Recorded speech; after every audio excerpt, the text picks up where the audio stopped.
I'm Of, excited to dig into Job. of course, right? Job. Isn't this show all about digging into the extra biblical text, what we call the Apocrypha, the deuterocanonical books, the pseudepigraphal books? Job is a canonical book, right? And Yeah. practically every single canon that's out there. So what's the deal? Why are we even thinking about touching this book tonight, Sean? Well, this book, amongst a few others that have been accepted into most canons, have vast differences between the Hebrew Masoretic text and the Greek Septuagint text. So since those two texts were written by different people at different points in history, we thought it fair to compare the two. All right, so this episode, we're going to be jumping into the book of Job, as we said, and there's some really fascinating differences between the Masoretic text and the Septuagint. So before we even delve into this, I think it's fair, or at least responsible, for us to discuss what is the Masoretic text and what is the Septuagint. Why are we even bringing these two texts up? Sean, what you want to start with talking about some of the historicity? Yeah, sure. I think the biggest thing that I think people should remember is that, the Bible that we have today is at the end of a long process of translations from different languages. And so even though the English Bible is probably the most distributed version of translation across the world, it's not the originals by far. There's hundreds of years of other languages translated of Bible translations before it, going back thousands of years. Mm-hmm. So, back in the 3rd century BC, so approximately 260 years before Christ, you had king of Egypt. His name was Ptolemy II Philadelphus. He specifically commissioned 70 Hebrew scholars. Some people say 72, some people say 70, but approximately 70 Hebrew scholars he commissioned to translate from the Hebrew of that day, which, as far as I understand, would be a mix of Aramaic and Paleo-Hebrew. They would translate the scriptures that they had at that time of the first 5 books, Genesis through, supposedly it was Genesis through Deuteronomy. Mm-hmm. They translated those into the Greek from their Hebrew of that day. And then about 100 years later, they had the rest of the Old Testament translated into Greek as well. So by the time we get to the days of Yeshua in the New Testament and the disciples, they're all quoting from a Greek Septuagint version of the scriptures, because Greek was the common language, not just of the world, but specifically of that region. It was the language of business and commerce, because the Greeks had taken over everything a couple hundred years earlier. So you go back and study the days of Alexander the Great, as well as the Maccabees. Okay, so the Greeks, they ruled everything before the Romans started to take over. So Greek was still the language of the day, and that's why they had this prevalent text, this translation from Greek that they all read and understood. In fact, Ken, if you even see in the book of Acts, Paul, he speaks to a large crowd in Greek, and then in one moment, this is in Acts 22, and then he asks them, do you guys understand Hebrew? So then he starts speaking both in Greek and Hebrew. Mm-hmm. This is how common it was, guys. It was the common language of the day, and Latin was a part of it as well. Latin was starting to be used because the Romans used Latin, so this is where Latin became more prevalent over time, which is why we get to approximately the 3rd century AD, where by that time there were multiple versions of the Septuagint, and some of them were being put into Latin. Yeah, so and that's actually the word Septuagint is a Latin word, right? It's derived from the Latin for Septuaginta. So yes, yeah, exactly. So that's where a little brief, and that's a super brief history, guys, on the Septuagint translation. But flash forward 700 years after that, so around the late 8th and early 9th century AD, you had rabbinic Pharisees decided to take the modern Hebrew that they spoke at that time and create a Hebrew version from the Septuagint, because they didn't like the Septuagint, so they wanted to create a Hebrew version again. And that is where we get the Masoretic text, from which 99% of our English translations were translated today. Right. So if there's 100 translations out there, most of them will come from the Masoretic text, and very few of them will come from the actual Septuagint text. Yeah, and both some of them do mix them, right? Some of them do. Yeah, some of them actually do. Yeah. Yeah, and that's actually kind of a clever way of getting around some of the copyright, in my opinion, because you have to have certain differences in order to have a new translation of the Bible according to today's copyright laws. So this is why it's not a black and white situation. Okay, guys, that we were trying to be as fair and as scholastically accurate as possible, while not making your eyes go back of your head because it's so boring. So essentially, the texts themselves, we're going to be dealing with the prominent Greek translated text, and the Masoretic text is the one we have today. Both have been translated into English for us. And so we're going to be comparing where those two different translations set and how much differences there are, because there are quite distinct differences. It's pretty interesting. Yeah, absolutely. And as you said, Sean, I mean, our Protestant canon, which is what we have, right? The 66 books, the Old Testament Protestant canon is derived from Judaism's canon. That's they adhere to that, which is interesting to me because, I mean, the rabbis themselves state today and have historically said that they've wanted to distinguish their tradition from the emerging tradition of Christianity, right? Which frequently use the Septuagint. So it's like, to me, it's like, okay, they're admitting that they want to not have any type of correspondence or you know what I mean, with Christianity.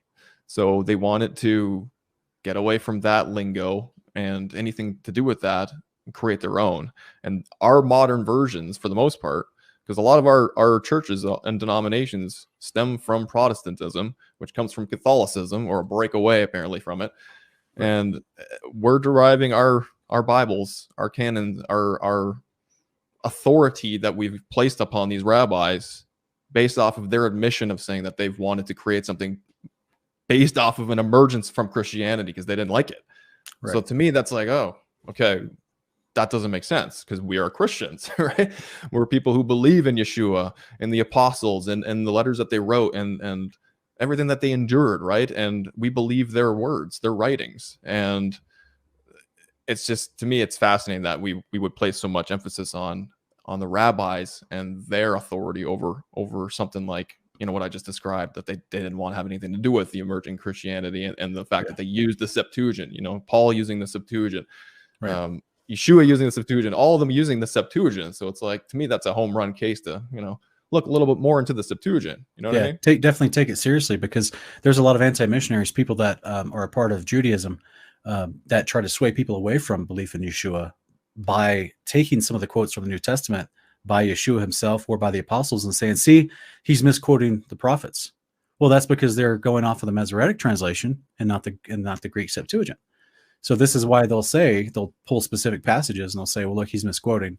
Well, this is very dishonest to the historical nature of the texts, but right. This is what they do to try to get people to lose their faith.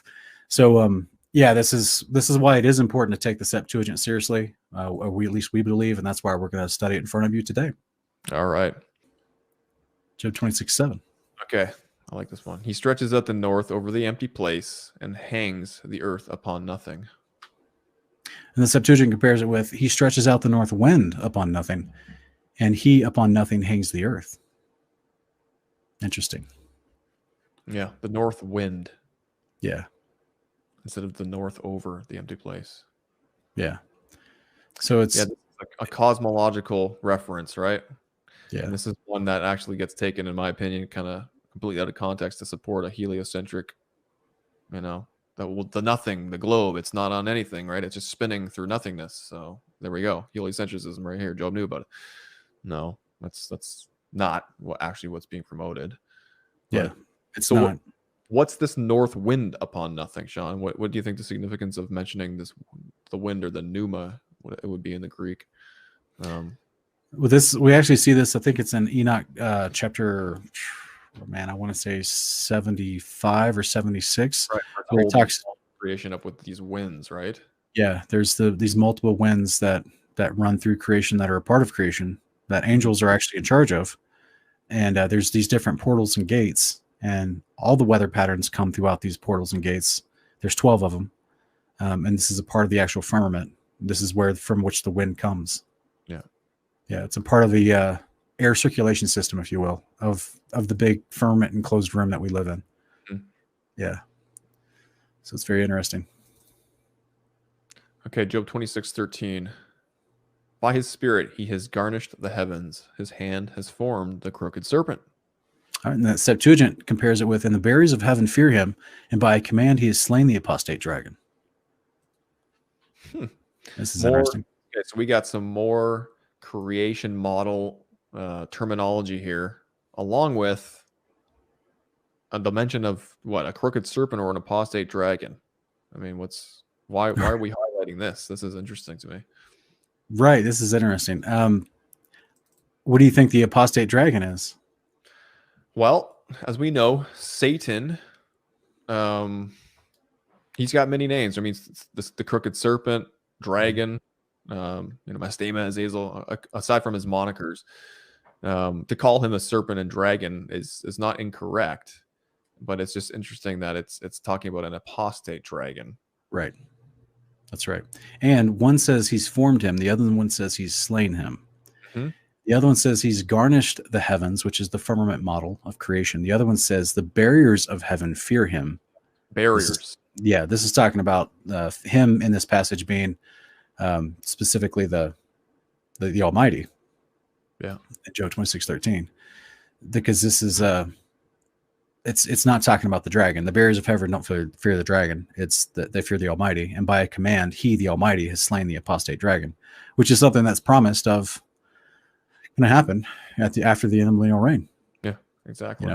So it's very interesting. One is that it's like describing how the heavens have been garnished compared to how the barriers of heaven fear Him. Mm-hmm. Why would the barriers of heaven fear the Almighty? Because I think they know that in order to accomplish slaying the dragon, it requires them to shake and That's to be right. refashioned in a way, right? But so That's I right. love how it's using the barriers. I mean, that's giving us a literal description of something that's tangible, actual, that has boundaries. Yep. Right.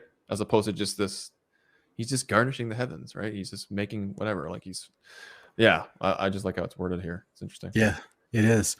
Because also, if you had this translation this whole time, we may have a better description of the creation model and not have fallen so easily for, this occultic heliocentric model. Mm-hmm. And slaying the apostate dragon, we know that Satan, Azazel, he left his first abode and decided to essentially war against the Father. He was created to praise the Father and to keep the commandments and the law, and he decided to, rebel against that. So that makes him apostate, and that it's worded quite a bit different here in terms of slaying him, Mm-hmm. which is a future event, and forming a crooked serpent.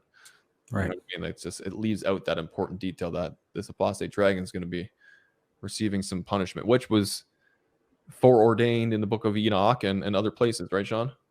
Yeah, that's right. Yeah. A couple different places. Chapter 30, verse 23. Okay, for I know that you will bring me to death and to the house appointed for all living. And the Septuagint compares it with, for I know that death will destroy me, for the earth is the house appointed for every mortal. Oh, sorry about that. So yeah, this one sounds very similar. It does. But it's interesting to me because it talks about, one is that you will bring me to death. Two is the Septuagint says that death will destroy me. So it's a little bit different there about the causality of the death, right? Yeah.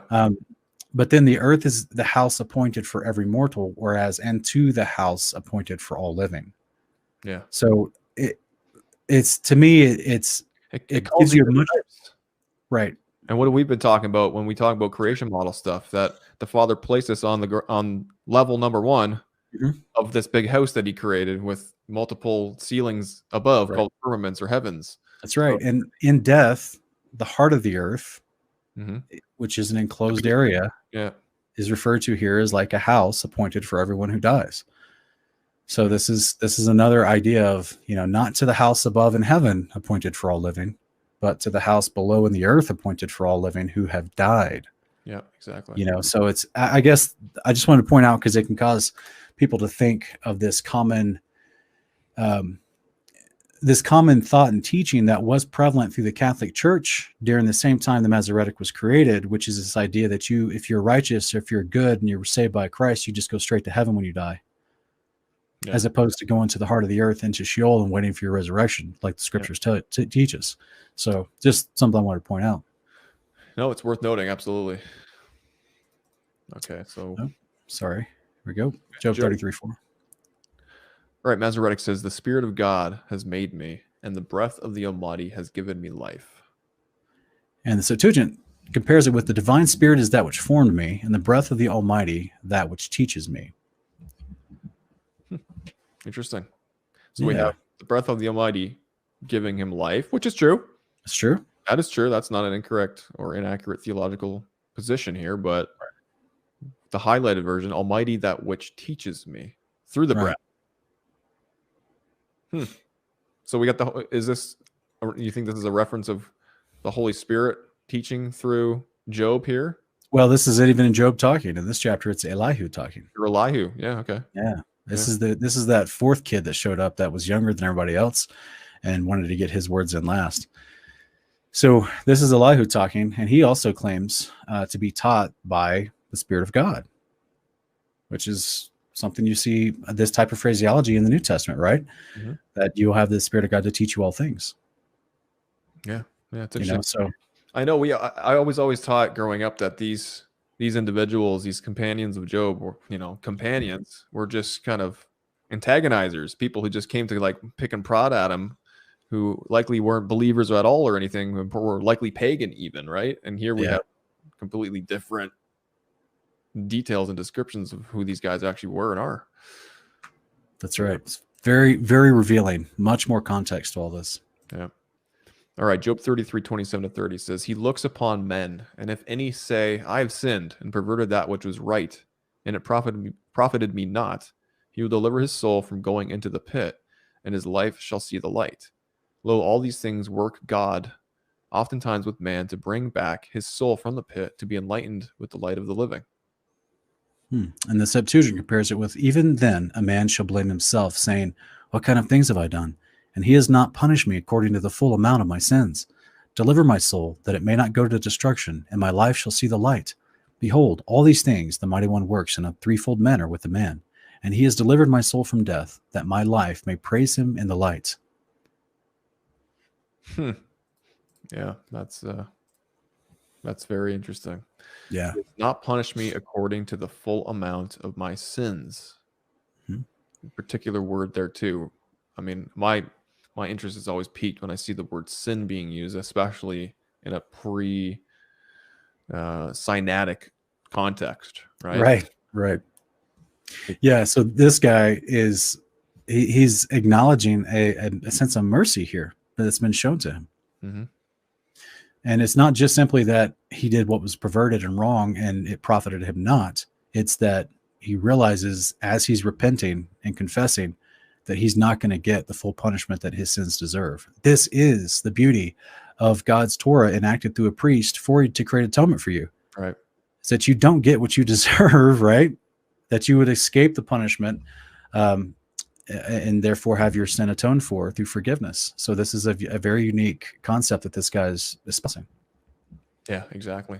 It's amazing. Yeah. And then the last part there, and he has delivered my soul from death, that my life may praise him in the light. So what's the significance of that? I mean, is this an allusion to the resurrection? Is this kind of like a proleptic statement in your opinion? Yeah, this is definitely, in my opinion, and it actually is very similar to the Masoretic. So I want to be as fair as possible. The Masoretic claiming that to bring back his soul from the pit, to be enlightened with the light of the living, that would be a synonym for being resurrected. But the Septuagint puts it in a way that is more consistent with Psalm 49, where every soul who sins that dies goes to the pit, goes to death, which is Sheol, Abaddon, Hades. It goes to the heart of the earth, to this place prepared for it. And that's where you're delivered from, physically delivered from, as your resurrected body is pulled from the heart of the earth. Mm-hmm. So this is the part where it just gives you more context to the consistency of the promise of the covenant, which is resurrection for those who believe. And so it's not vague. And again, this is Elihu speaking. Yeah. So he even knows the storyline. This Elihu guy, who's not Job, and he's not, you know what I'm saying? So I just think that that's fascinating to me. What do you think, brother? Yeah, no, absolutely. It's super fascinating.